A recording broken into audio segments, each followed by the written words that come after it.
Hello students, आज मैं नया वीडियो फिर से लेकर आई हूँ। क्लास 11th के बिजनेस स्टडीज का फर्स्ट चैप्टर और उसका हम अगला टॉपिक देखेंगे, व्यवसायिक क्रियाओं का वर्गीकरण। इससे पहले वाला भाग देखेंगे तब ये भाग आपको समझ में आएगा, इसलिए सारे वीडियो देखते रहिए, यानी आपको बहुत अच्छी से सब कुछ समझ में आएगा। शेयर करिए, ज़्यादा से ज़्यादा दोस्तों को वीडियो दिखाइए और मेरे चैनल को सब्सक्राइब करिए। तो चलिए देखते हैं, अगला टॉपिक है व्यवसायिक क्रियाओं का वर्गीकरण। इसमें हमने व्यवसायिक क्रियाओं के वर्गीकरण में दो मुख्य देखे थे, भाग देखे थे, एक उद्योग और दूसरा वाणिज्य। ये हम पिछले वीडियो में देख चुके हैं। अब यहाँ पर हम उद्योग का जरा डिटेल से पढ़ेंगे। तो उद्योग का अर्थ क्या है? उद्योग का अर्थ है मानवीय आवश्यकताओं की संतुष्टि के लिए प्रकृति से प्राप्त वस्तुओं, यानी जो कच्चा माल प्राप्त होता है, उन कच्चे माल को भौतिक संसाधन और उत्पादन के उपादानों से निर्मित या अर्ध निर्मित वस्तुओं का निर्माण करना, ये उद्योग का अर्थ है। यानी क्या हुआ कि जो मानवीय आवश्यकता है, मनुष्य को जो रोज सामान लगता है, उन सामानों को बनाने के लिए प्रकृति द्वारा जो कच्चा माल दिया जाता है, उस माल का और भौतिक संसाधन वगैरह, यानी मशीनरीज हो गई, श्रमिक हो गए, जो दिखाई देते हैं वो सारे भौतिक संसाधन है। तो जो प्रकृति द्वारा कच्चा माल प्राप्त हुआ है, उसको भौतिक संसाधन और उत्पादन के उपादान, यानी उत्पादन करने के लिए जिन जिन स्टेप्स की आवश्यकता होती है, उन सारे स्टेप्स को फॉलो करते हुए जो सामान निर्मित होता है या अर्धनिर्मित होता है, क्योंकि उद्योगों के माध्यम से कभी कभी एक सामान पूरा बनता है जो सीधे उपभोक्ता उपयोग करते हैं, और कुछ सामान ऐसे बनते हैं जो अर्धनिर्मित अवस्था में होते हैं, फिर उनको दूसरा उद्योग वाला पूरे अवस्था में लाएगा।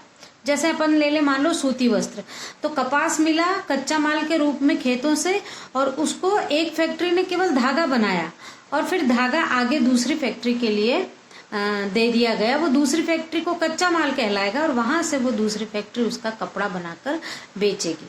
तो ये निर्मित या अर्धनिर्मित वस्तुओं का निर्माण उद्योग कहलाता है। अब उद्योग में 3 प्रकार की वस्तुओं का निर्माण होता है।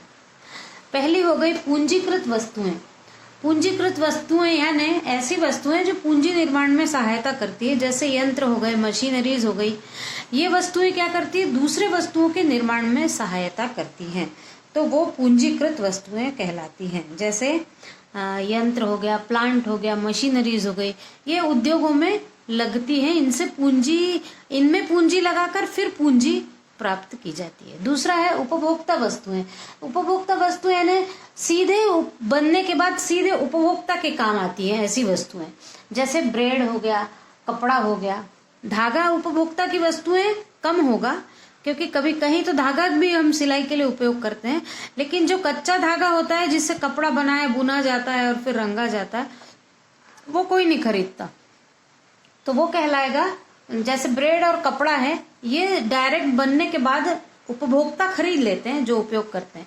और तीसरा है मध्यवर्ती वस्तुएं, यानी ऐसी वस्तुएं जो एक बार बनती है एक कारखाने से, लेकिन वो अगले कारखाने में और दूसरी वस्तुओं को बनाने के काम आती है। जैसे एक जगह से धागा बना तो वो दूसरी फैक्ट्री में गया, दूसरी फैक्ट्री में उस धागे से कपड़ा बन गया।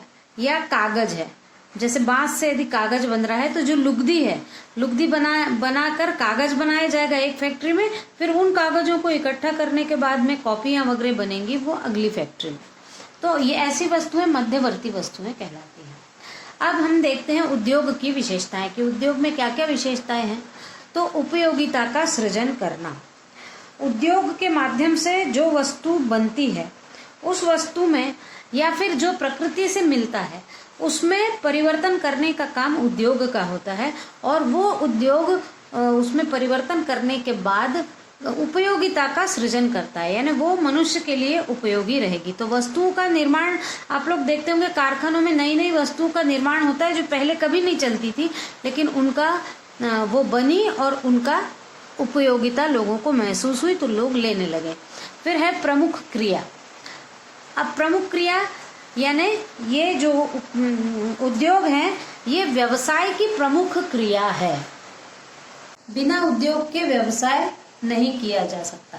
प्रमुख क्रिया है, व्यवसाय की प्रमुख क्रिया है कि उद्योग होना चाहिए।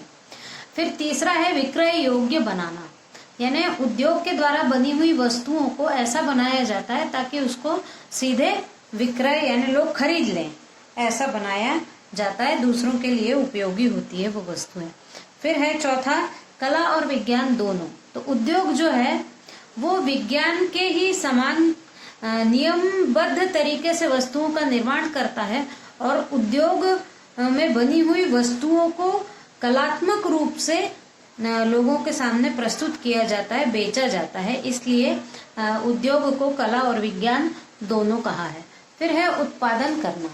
तो उद्योग के अंतर्गत वस्तुओं का उत्पादन किया जाता है और उन उद्योग में उसके रूप में परिवर्तन करके भी उत्पादन किया जाता है ताकि ज्यादा से ज्यादा लोग उसको खरीदें।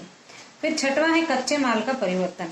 उद्योग में कच्चे माल को निर्मित माल में परिवर्तित किया जाता है, यानी जो कच्चा माल मिला है उस कच्चे माल को उस पर और प्रोसेस करके और परिवर्तन रंग और रूप में और उसकी क्रियाशीलता में परिवर्तन करके उसको उपयोग करने के लायक बनाते हैं, इसलिए कच्चे माल में परिवर्तन करके किया जाता है उद्योग के अंतर्गत। ये अपन ने देख ली उद्योगों की विशेषताएं।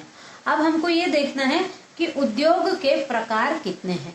तो उद्योग के मुख्य रूप से 3 प्रकार है, प्राथमिक उद्योग, द्वितीयक या गौण उद्योग और तृतीयक उद्योग। अब प्राथमिक उद्योग के अंतर्गत है फिर से 2 प्रकार आते हैं, निष्कर्षण उद्योग और जननिक उद्योग। अब जो प्राथमिक उद्योग होते हैं वो प्रकृति के द्वारा जो वस्तुएं प्राप्त होती हैं उन वस्तुओं के द्वारा किया गया उद्योग है। अब जैसे निष्कर्षण उद्योग है, निष्कर्षण यानी निकालना, हम चाहे भूमि से निकाले, चाहे हम पानी से निकाले और चाहे हम वायु से प्राप्त करें। निष्कर्षण उद्योग के अंतर्गत जो प्रकृति द्वारा प्रदत्त वस्तुएं हैं उनको हम हवा, पानी या जमीन से निकाल कर उपयोग करते हैं, नई वस्तुएं बनाते हैं। जैसे खनन से खनिज पदार्थों का उत्पादन किया जाता है और उससे मशीनरीज और बाकी सारे वस्तुएं बनाई जाती है। कृषि यानी भूमि से हम निकालते हैं, पैदा करते हैं, बीज बोकर फसलें। मछली पालन, हम पानी से मछली निकालकर उसका उद्योग करते हैं। और उत्खनन यानी खदान से खनना या फिर पेट्रोल डीजल जो पानी के अंतर्गत खनन किया जाता है, वो सब उद्योग निष्कर्षण उद्योग के अंतर्गत आते हैं। फिर है जननिक उद्योग। जननिक उद्योग यानी जो जैसे पेड़ पौधे और जीव जंतु सजीव माने जाते हैं, इनके द्वारा जो जो प्रोडक्ट हमको मिलते हैं और जो मनुष्य के लिए उपयोगी हैं वो जननिक उद्योग के अंतर्गत आते हैं। जैसे नर्सरी, पौधे छोटे छोटे लगाकर बेचना। फिर पशुपालन करना, ऐसे पशु जो मनुष्य के लिए बहुत उपयोगी हैं ऐसे पशुओं का पालन करना और उनके द्वारा जो प्रोडक्ट मिलते हैं उनको बेचकर उद्योग करना। फिर मुर्गी पालन, मुर्गियों को पालना, मुर्गी बेचना और अंडे बेचना, इस प्रकार के जननिक उद्योग के अंतर्गत आता है। फिर दूसरा है द्वितीयक उद्योग या गौण उद्योग। द्वितीयक उद्योग उनको कहते हैं जो कच्चा माल प्राथमिक उद्योगों से प्राप्त होता है, यानी प्रकृति के द्वारा प्राप्त वस्तुओं को मनुष्य ने अपने बुद्धि से उसको और अधिक उसमें बुद्धि लगाकर वस्तुएं निर्मित की हैं। जैसे इसके अंतर्गत भी 2 प्रकार है इसके, निर्माण उद्योग और रचनात्मक उद्योग। निर्माण उद्योग के अंतर्गत निर्माण किया जाता है प्रकृति से प्राप्त है। जैसे इंजीनियरिंग उद्योग है, इंजीनियरिंग के अंतर्गत समझ लीजिए लोहे की मशीनें बनाने का उद्योग है। तो प्रकृति से प्राप्त कच्चा लोहा जो मिलता है पृथ्वी के अंदर, उसको खदानों से निकालने के बाद उस पर मशीनरीज बनाई जाती है। फिर सीमेंट उद्योग, चीनी उद्योग, टेक्सटाइल उद्योग, ये सब उद्योग प्रकृति से द्वारा प्राप्त वस्तुओं पर मनुष्य ने अपनी बुद्धि से उनके रूप और रंग में परिवर्तन करके मनुष्यों के उपयोगी बनाया है। फिर है रचनात्मक उद्योग। रचनात्मक उद्योग यानी किसी नई वस्तु की रचना होना। जैसे सड़कें बनाना, नहरें बनाना, पुल का निर्माण करना, बांध का निर्माण करना, ये सब रचनात्मक उद्योगों के अंतर्गत आएगा। और फिर तृतीयक उद्योग यानी ये पूरा सेवा क्षेत्र है। आपने 10वीं में पढ़ा होगा सामाजिक विज्ञान में कि सेवा क्षेत्र यानी ये कोई वस्तु नहीं बनाता है, ये बनी हुई वस्तुओं को बेचने के लिए या व्यक्तियों को देने के लिए उनकी सेवा करता है। जैसे यातायात, ड्राइवर जो होता है वो सेवा करता है यहाँ से वहाँ वस्तुओं को ले जाने के लिए। बैंकिंग जो है इसके अंतर्गत लोन लेना हो या पैसा जमा करना हो, ये काम चलता है। विज्ञापन यानी अपनी बनी हुई वस्तुओं का ज़्यादा से ज़्यादा जब हम लोगों तक अपनी बात को पहुंचाएंगे तब वो ज़्यादा लेंगे वस्तुओं को। संचार यानी अपनी बात एक जगह से दूसरे जगह तक पहुंचाना। वित्त यानी यदि किसी को अपने उद्योग के लिए पैसा कम है तो वो वित्त की सुविधाएं भी बैंक से वगैरह प्राप्त कर सकते हैं। फिर संग्रहण यानी बनी हुई वस्तुओं का ऐसे वेयर हाउस वगैरह हो जिनमें संग्रहण करना।